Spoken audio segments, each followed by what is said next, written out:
یہ بتانا چاہتا ہوں کہ ہمارے نبی صلی اللہ علیہ وسلم نے ہر عمل میں اور اسلام کی ہر چھوٹی بڑی تعلیم میں عقیدہ توحید کو ملحوظ رکھا ہے، اور کوئی ایسا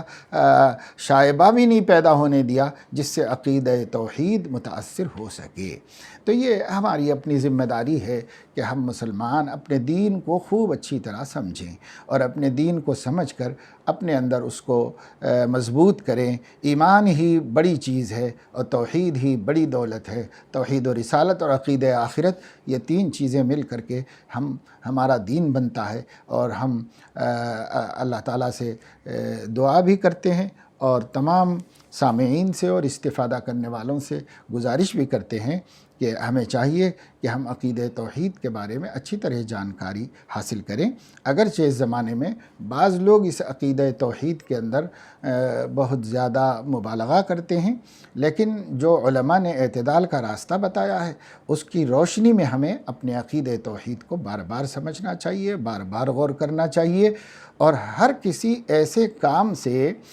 اپنے آپ کو دور اور محفوظ رکھنا چاہیے جس سے اندیشہ ہو کہ یہ اسلام کی بنیادی تعلیمات کی روشنی میں کہیں شرک میں شامل نہ ہو جائے اور کہیں اللہ تبارک و تعالی شانہ کی غضب کا سبب نہ ہو جائے۔ اللہ تعالیٰ کو ہم راضی کریں، اور یہ موقع ہے جس وقت میں ہم لوگ ایک زبردست آزمائش سے گزر رہے ہیں، اور ایک سخت بیماری نے پورے عالم کو اپنے گھیرے میں لے رکھا ہے، جس سے سارا عالم حیران ہے۔ بڑی بڑی سپر پاورز اور بڑی بڑی طاقتیں سرنگوں ہو گئی ہیں اور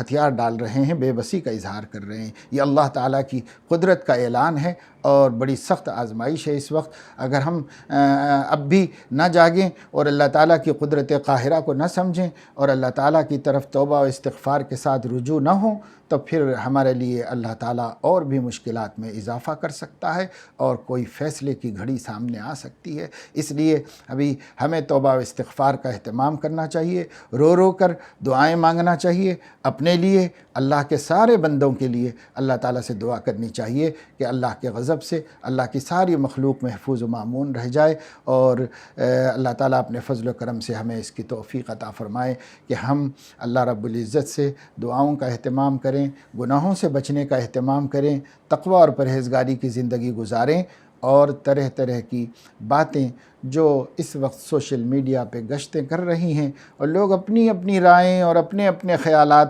ہمارے سامنے لا رہے ہیں جس سے ہم کنفیوز ہو جا رہے ہیں، تو ایسے وقت سوائے علماء ربانیین کے اور کسی کی بات پر بھروسہ نہ کریں۔ اللہ مجھے آپ کو سب کو توفیق عمل نصیب فرمائے، آمین۔ وآخر دعوانا ان الحمد للہ رب العالمین۔